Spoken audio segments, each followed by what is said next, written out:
अगर आप footing, column, beam and slab ये सभी स्ट्रक्चरल एलिमेंट के लिए बार बेंडिंग शेड्यूल बनाना चाहते हैं एक्सेल में, तो सबसे पहले आपको क्या करना होगा, एक्सेल में बार बेंडिंग शेड्यूल बनाने के लिए एक फॉर्मेट रेडी करना होगा। और आज मैं आपको इस बार बेंडिंग शेड्यूल का जो फॉर्मेट है उसका हर एक डिटेल्स एक एक करके बताऊंगा। कंस्ट्रक्शन साइट में बार बेंडिंग शेड्यूल बनाने के लिए जो फॉर्मेट यूज करते सेम फॉर्मेट में आज आपको डिटेल्स में बताऊंगा, जो आज तक किसी ने भी नहीं बताया है। और हाँ, अगर वीडियो सबसे अच्छा लगता है तो हमारा फेसबुक पेज को फॉलो एंड यूट्यूब चैनल को सब्सक्राइब करना मत भूलना, और साथ में नोटिफिकेशन बेल भी दबा लेना, नहीं तो फ्यूचर में ऐसे पावरफुल सिविल इंजीनियरिंग वीडियोस आपके पास नहीं पहुंच पाएगा। हे, फिर से स्वागत है आपको। मैं हूं गौतम, एक सिविल इंजीनियर, और आप देख रहे हैं dream planning, designing and construction का, यानी कि डीपी देसी कंस्ट्रक्शन का बार बेंडिंग शेड्यूल एंड ड्राइंग का वीडियो लेक्चर सीरीज। सो बार बेंडिंग शेड्यूल का फॉर्मेट का क्या डिटेल्स है ये आज आपको डिटेल्स में बताऊंगा। सो मैं स्क्रीन से लेफ्ट हो रहा हूं आपको अच्छे से समझाने के लिए। सो ध्यान से वीडियो को एंड तक देखना और थोड़ा सा भी स्किप मत करना, नहीं तो नॉलेज में कमी आपका ही आएगा। सो चलिए स्टार्ट करते हैं। ध्यान से देखिए, इस फाउंडेशन ड्राइंग को, इसका डिटेल्स मैंने प्रीवियस सेशन में बता दिया था। ये जो फाउंडेशन ड्राइंग है फुटिंग का बीबीएस बनाने के लिए, यहाँ से जो भी इंफॉर्मेशन रीड करना था मैंने प्रीवियस सेशन में एक एक करके डिटेल्स बता दिया था। देखिए यहाँ पे फुटिंग का शेड्यूल है, इसका डिटेल्स मैंने प्रीवियस सेशन में बता दिया था। यहाँ पे फुटिंग का फाउंडेशन का लेआउट है, उसको भी डिटेल्स में बता दिया था। और यहाँ पे देखिए क्रॉस सेक्शन है, इसको भी मैंने डिटेल्स में प्रीवियस सेशन में बता दिया था। और यहाँ पे जो नोट्स होता है ड्राइंग में, इसको भी एक एक करके बता दिया था मैंने। और आज मैं दिखाऊंगा आपको ये फाउंडेशन ड्राइंग में ये जो सारे के सारे फुटिंग है, इसका बार बेंडिंग शेड्यूल बनाने के लिए जो फॉर्मेट होता है उसको सबसे पहले आपको समझाऊंगा। ध्यान से देखिए, बार बेंडिंग शेड्यूल बनाने के लिए जो फॉर्मेट एक्सेल में बनाया जाता है, जिस फॉर्मेट को कंस्ट्रक्शन साइट में यूज करते हैं, उसको मैं डिटेल्स में दिखाता हूँ आपको। सो ये बार बेंडिंग शेड्यूल का जो फॉर्मेट है इसको ध्यान से देखिए। ये जो फॉर्मेट है ये कोई भी नहीं दिखाएगा आपको। कंस्ट्रक्शन साइट में बार बेंडिंग शेड्यूल बनाने के लिए जो फॉर्मेट यूज किया जाता है, एक्सेल में जो फॉर्मेट यूज किया जाता है, ये सेम फॉर्मेट में आपको दिखा रहा हूँ। ध्यान से देखिए इस फॉर्मेट को। और ये जो फॉर्मेट है, इस फॉर्मेट को आप डायरेक्टली आपका साइट में अप्लाई कर सकते हैं। अगर आप कंस्ट्रक्शन साइट में काम कर रहे हैं तो आप ये फॉर्मेट को डायरेक्टली अप्लाई कर सकते हैं। सो ये जो फॉर्मेट है इसका एक एक डिटेल्स में आपको बताता हूँ, ध्यान से देखिए आप। मैंने जूम करके एडजस्ट कर दिया है इस फॉर्मेट को, जैसे कि आप अच्छे से समझ सके कि ये फॉर्मेट का डिटेल्स क्या है। सबसे पहले देखिए, यहाँ पे क्लाइंट कंपनी ऐड करना है आपको। मतलब आपका जो क्लाइंट कंपनी है, अगर आप साइट में हैं तो आपका एक क्लाइंट कंपनी होता है, तो उस कंपनी का नेम यहाँ पे ऐड करना है आपको। एंड नेक्स्ट क्या करना है, नेक्स्ट देखिए आप जिस कंपनी से है, मतलब नेम ऑफ कॉन्ट्रैक्टर, सो आपका कंपनी का नेम यहाँ पे प्रोवाइड करना है।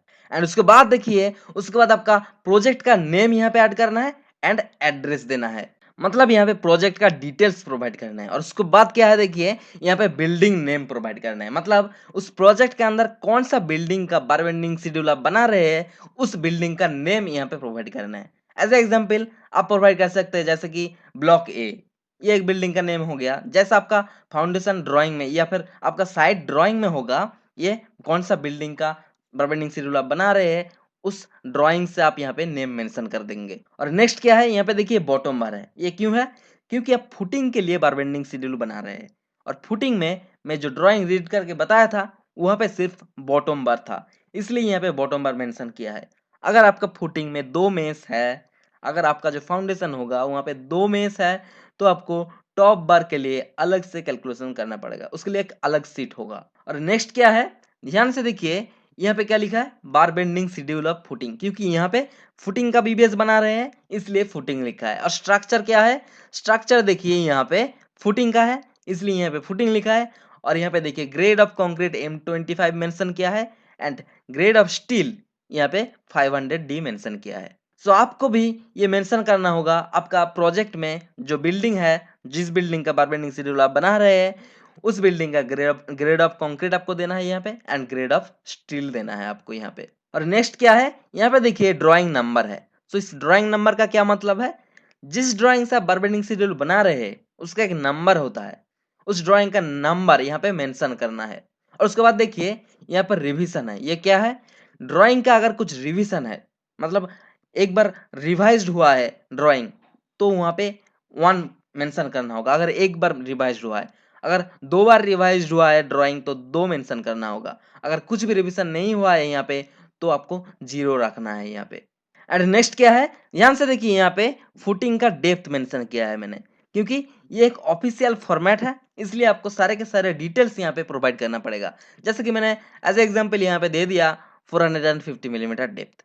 सो आपको भी प्रोवाइड करना है, आपका फुटिंग का डेप्थ कितना है आपको यहाँ पे मेंशन करना है। एंड उसके बाद क्या है, देखिए यहाँ पे as per drawing cage length, यहाँ पे देखिए पीसीसी टॉप का जो लेवल है उसको प्रोवाइड करना है एज पर ड्राइंग, और एफएफएल मतलब फिनिश्ड फ्लोर लेवल, यहाँ पे उसका वैल्यू प्रोवाइड करना है। और इन दोनों का जो डिफरेंस है PCC top level and FFL का जो डिफरेंस है उसको यहाँ पे प्रोवाइड करना है। और उसके बाद क्या है, ध्यान से देखिए यहाँ पे एज पर ड्राइंग आपको लेवल प्रोवाइड करना है। यहाँ पे देखिए क्या क्या डिटेल्स है, यहाँ पे देखिए टो लेवल प्रोवाइड करना है, टॉप लेवल प्रोवाइड करना है and total height in metre provide करना है। मतलब ये सारे के सारे जो लेवल है ये मीटर में है, इसलिए यहाँ पे मीटर लिखा है। टो लेवल का मतलब क्या है, टो लेवल का मतलब है आप फुटिंग का कैलकुलेशन कर रहे हैं, फुटिंग का बारबेंडिंग शेड्यूल बनाएंगे, इसलिए यहाँ पे फुटिंग का जो टो लेवल है मतलब फुटिंग का बॉटम लेवल का वैल्यू जो है ये मेंशन करना है यहाँ पे। और उसके बाद फाउंडेशन का जो टॉप लेवल है उसको यहाँ पे मेंशन करना है। और इन दोनों का जो डिफरेंस है मतलब यहाँ पे हो गया फुटिंग का थिकनेस, जो फुटिंग का थिकनेस होगा यही यहाँ पे आ जाएगा। सो ये हो गया एज पर ड्राइंग। और नेक्स्ट क्या है, देखिए यहाँ पे एक्चुअल लेवल प्रोवाइड करना है। ये जो एक्चुअल लेवल है इसका मतलब क्या है, यहाँ पे as per drawing level provide किया है और यहाँ पे एक्चुअल लेवल प्रोवाइड करना है।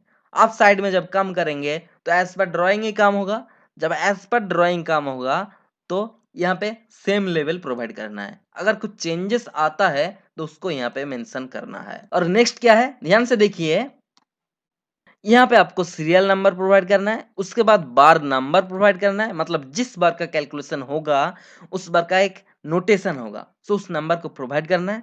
उसके बाद शेप ड्रॉ करना है, जिस बार का आप कैलकुलेशन करेंगे उस बार का शेप ड्रॉ करना पड़ेगा। जैसे कि मैं एक शेप ड्रॉ करके दिखाता हूँ आपको। यहाँ पे फुटिंग का बार बेंडिंग शेड्यूल बना रहे हैं आप, इसलिए आपको क्या करना होगा, फुटिंग का जो बार है उसका जो डिटेल्स है उसका जैसा ड्राइंग होता है फुटिंग का बार का, ठीक उस तरीके से आपको ड्रॉ करना होगा यहाँ पे। जैसे कि देखिए, तो यहाँ पे देखिए मैंने एक बॉटम रेनफोर्समेंट का शेप ड्रॉ कर दिया है। तो सिमिलरली आप जिस स्ट्रक्चरल एलिमेंट का बार बेंडिंग शेड्यूल बनाएंगे उस एलिमेंट का जो स्टील होगा मतलब जो रेनफोर्समेंट होगा, जिस शेप का रेनफोर्समेंट का कैलकुलेशन आप करेंगे उस शेप को यहाँ पे ड्रॉ करना पड़ेगा आपको। और उसके बाद क्या है, देखिए यहाँ पे लोकेशन और फ्लोर दिया है, मतलब कौन सा लोकेशन का बार बेंडिंग शेड्यूल आप बना रहे हैं उसको यहाँ पे मेंशन करना पड़ेगा। जैसे कि सपोज आप F1 फुटिंग का बार बेंडिंग शेड्यूल बना रहे हैं तो यहाँ पे F1 मेंशन करना पड़ेगा।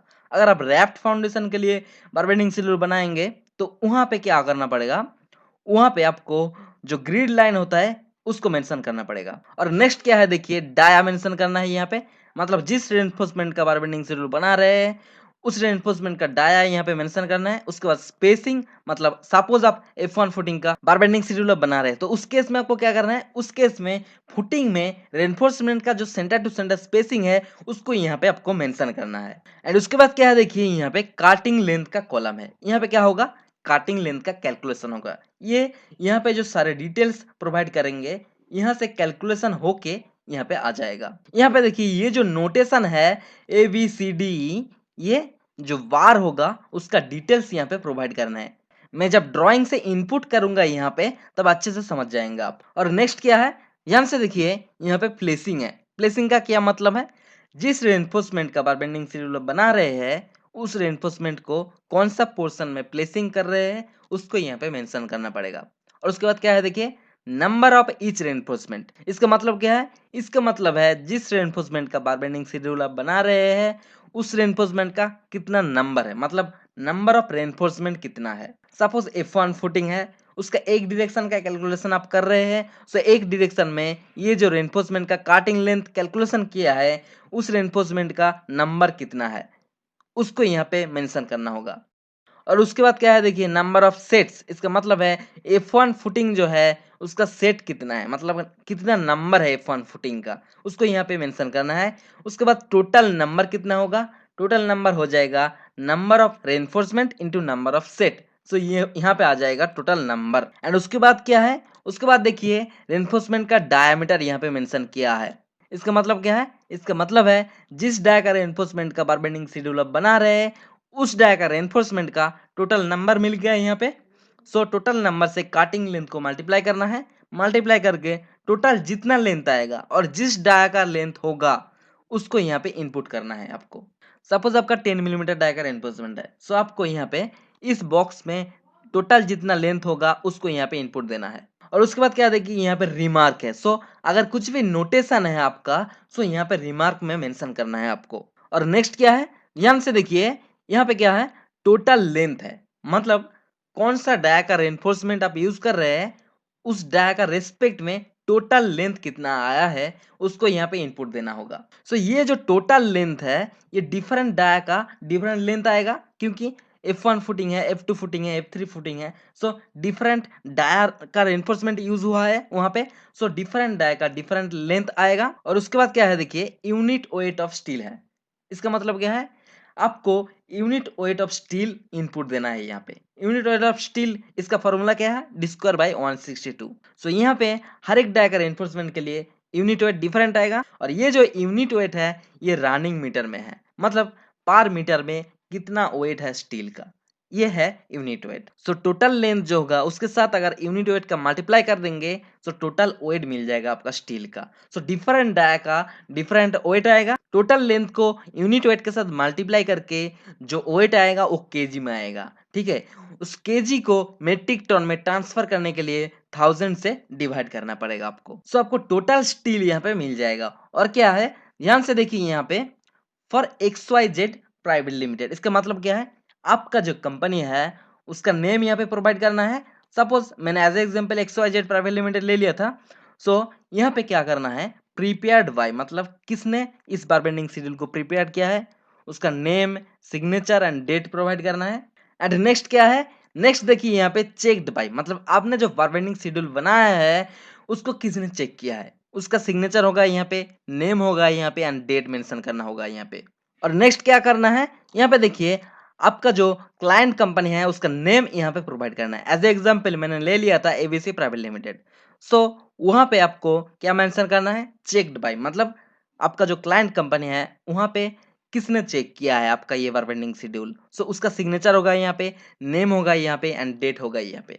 सो मैंने इस बार बेंडिंग शेड्यूल का टोटल डिटेल्स आपको बता दिया है। सो उम्मीद है कि ये सेशन आपको बहुत ही अच्छा लगा। ऐसे पावरफुल टॉपिक आपको कहां मिलेगा, कहीं भी नहीं मिलेगा। अगर आपने हमारा फेसबुक पेज को अभी तक फॉलो नहीं किए तो अभी फॉलो कर लीजिए और साथ में हमारा यूट्यूब चैनल को भी सब्सक्राइब कर लीजिएगा और साथ में नोटिफिकेशन बेल भी दबा लीजिएगा, नहीं तो फ्यूचर में ऐसे पावरफुल सिविल इंजीनियरिंग वीडियोस आपके पास नहीं पहुंच पाएगा। सो इस सेशन को ध्यानपूर्वक अंत तक देख के लाइक एंड शेयर करने के लिए सच्चे दिल से आपको बहुत बहुत धन्यवाद।